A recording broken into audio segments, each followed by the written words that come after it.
بسم اللہ الرحمن الرحیم۔ شروع اللہ کے نام سے جو نہایت مہربان اور رحم کرنے والا ہے۔ میں ہوں برف کی شہزادی، میں ہوں برف کی شہزادی۔ مجھ کو دھوپ کی خواہش نے قطرہ قطرہ مارا ہے۔ نیم اندھیرے میں ڈوبے سفید برف سے اڑے ہوئے پہاڑ پہ ایک کپکپاتی آواز تنہائی کو دور کرنے کی کوشش کر رہی تھی، اپنا پسندیدہ گیت گاتے ہوئے۔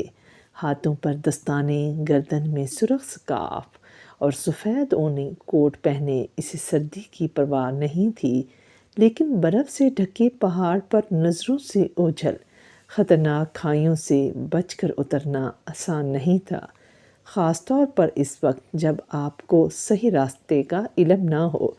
کہیں میں راستہ تو نہیں بھٹک گئی، یہ سوچ کر اس نے اوپر دیکھا۔ آسمان تو وہی ہے جو اس کے گھر سے بھی نظر آتا ہے، اور پہاڑ بھی وہی ہیں اور برف بھی وہی ہے۔ اس کے بچپن کے ساتھی اونی کوٹ کی داہنی جیب سے اس نے ایک سرخ پوٹلی نکال کر لہرائی۔ چھن چھن چھن، رات کے سناٹے میں جیسے کسی پچھل پیری کی پائل چھنک اٹھی ہو۔ سرخ پوٹلی دھاتی سکوں سے بھری ہوئی تھی۔ تبھی آسمان سے نرم برف کے گولے یوں اترنے لگے جیسے پرستان کی ملکہ کے جلوہ افروز ہونے سے پہلے پریاں استقبال کے لیے اترتی ہیں۔ اوہ نہیں، مجھے کوئی پناہ گاہ ڈھونڈنی ہوگی، اس نے پریشانی سے سوچا اور چاروں طرف نظر دوڑائی۔ جہاں تک اس کی آنکھیں دیکھ پاتی وہاں تک برف تھی، اندھیرا تھا، سناٹا تھا اور ایک جگنو۔ لیکن ذرا ٹھہرو، اس موسم میں جگنو تو نہیں ہوتے۔ اس نے غور سے اس روشنی کے ننھے سے نقطے کو دیکھا اور برف میں پاؤں دساتی اس کی طرف بڑھنے لگی۔ ہر اٹھتے قدم پر روشنی کا وہ نقطہ بڑھتا گیا۔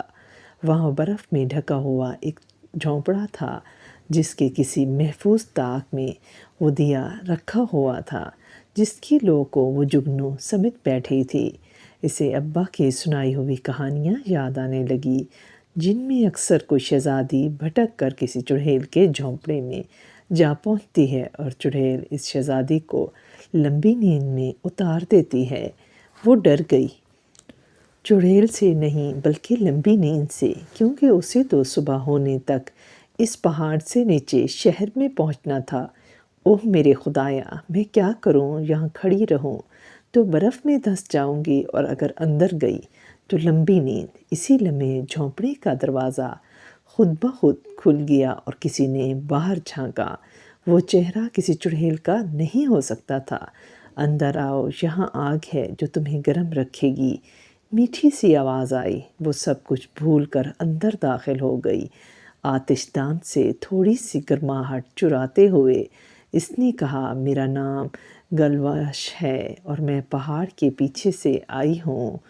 مجھے نیچے شہر تک جانا تھا لیکن میں راستہ بھول گئی ہوں۔ آپ کون ہو اور اس ویرانے میں کیوں رہتی ہو؟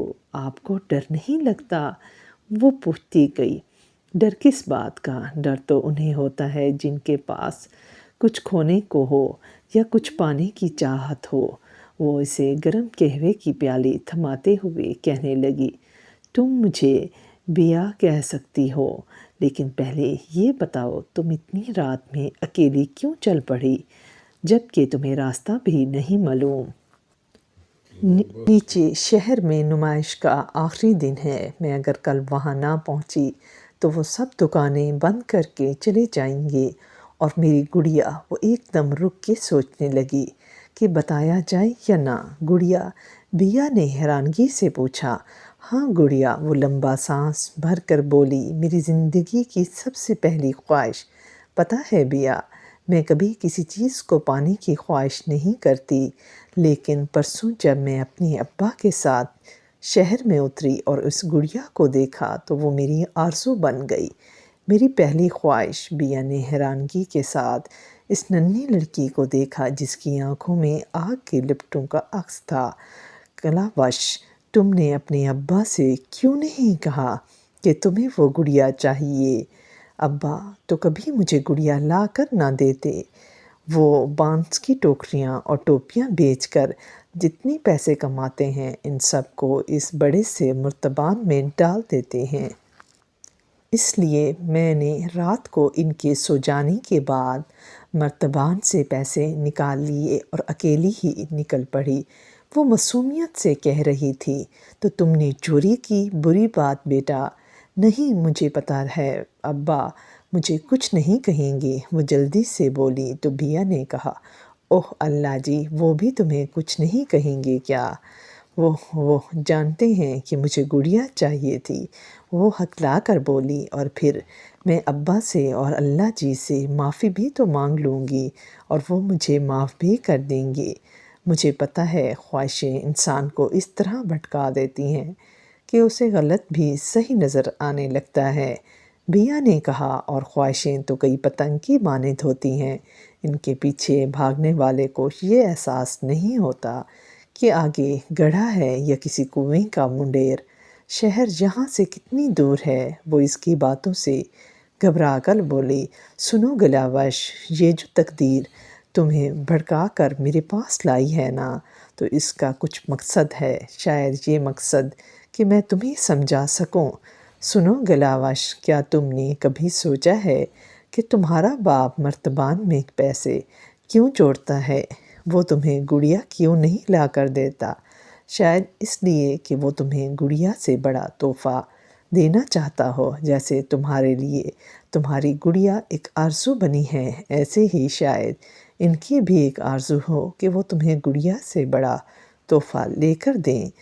تم نے کبھی سوچا ہے مجھے صرف وہی گڑیا چاہیے، بڑا تحفہ نہیں؟ وہ بولی، نہیں میری بچی، آج تمہیں گڑیا پسند ہے، کل کوئی اور چیز پسند آئے گی تو پھر سے پیسے چراؤ گی۔ ایک خواہش کی تکمیل کے بعد انسان کا دل نہیں بھرتا، بلکہ ایک اور خواہش جنم لے لیتی ہے اور اس کے بعد پھر ایک اور۔ یہ سلسلہ کبھی نہیں تھمتا، انسان کبھی بھی مطمئن نہیں ہوتا۔ تم جھوٹ بولتی ہو، وہ چلا کر بولی، اس گڑیا کے بعد مجھے کچھ اور نہیں چاہیے۔ تم بھی میرے ابا جیسی باتیں کرتی ہو، سب مجھے ڈانٹتے ہیں، کوئی میری بات نہیں سمجھتا، میں یہاں نہیں رہوں گی۔ وہ باہر بھاگ گئی۔ بیا چپ چاپ آتش دان کی راکھ کریدتی رہی۔ اسے معلوم تھا اب وہ اسے روک نہیں پائے گی، سمجھا نہیں پائے گی۔ دھند کا دبیس پردہ ابھی طاری تھا، لیکن نمائش کی دکانیں کھل چکی تھی اور بازار کی گہما گہمی شروع ہو چکی تھی۔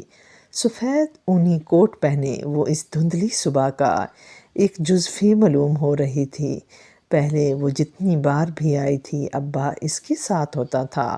بانس کی بنائی ہوئی ٹوکریاں اور مختلف چیزیں لے کر وہ انہی بازاروں میں گھوما کرتے تھے۔ تب وہ ان دکانوں کو نہیں بلکہ گاہکوں کو دیکھا کرتی تھی، لیکن آج وہ خود گاہک تھی، اس لیے اس کی نظر ایک ایک چیز کا جائزہ لے رہی تھی۔ اف، کتنا سامان ہے، کہیں کپڑوں کی سیل، کہیں جوتوں کی دکان، کہیں کھانے پینے کی اشیاء اور کہیں الیکٹرانکس کی چیزیں، ہر شے اسے اپنی طرف کھینچ رہی تھی۔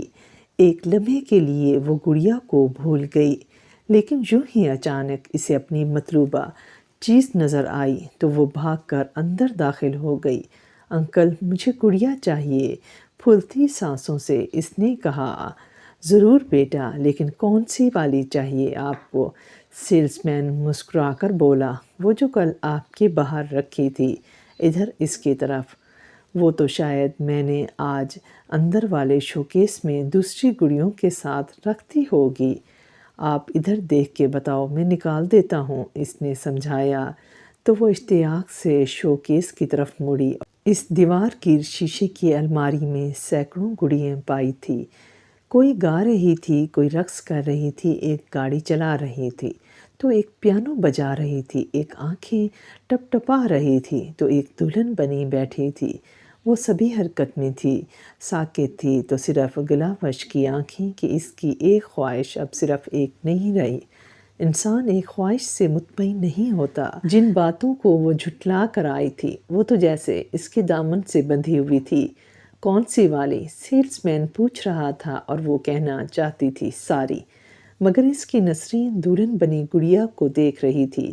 کبھی سوچا ہے تمہارے ابا کس لیے پیسے جوڑتے ہیں؟ شاید وہ تمہیں گڑیا سے بڑا تحفہ دینا چاہتے ہیں۔ ابا، جب تیرا یہ مرتبان پیسوں سے بھر جائے گا تو کیا کرے گا؟ ایک بار اس نے پوچھا تھا تو ابا نے کہا، پھر میں دوسرے مرتبان میں پیسے ڈالوں گا اور اس کے بعد تیسرے اور چوتھے میں بھی، کیونکہ میں ایک لڑکی کا باپ ہوں اور آج کے دور میں باپ کی عزت جہیز کے صندوقوں اور داج کے کٹوریوں سے ناپی جاتی ہے۔ ان کی نظریں دلہن بنی گڑیا پر تھی۔ کیا ہوا ہے بی؟ سیلز مین نے اس کی آنکھوں کے سامنے چٹکی بجائی۔ وہ چونکی اور جیسے خواہشات کی دنیا سے باہر نکل آئی۔ سیلز مین اسے حیرانی سے دکان سے بھاگتا ہوا دیکھتا رہا، برف سے ڈھکے ہوئے پہاڑ پر چڑھتے ہوئے۔ آواز میں وہ جیسے خود کو سمجھانے کے لیے برف زاروں کا وہی لوک گیت گنگنا رہی تھی۔ میں ہوں برف کی شہزادی، میں ہوں برف کی شہزادی، مجھ کو دھوپ کی خواہش نے قطرہ قطرہ مارا ہے۔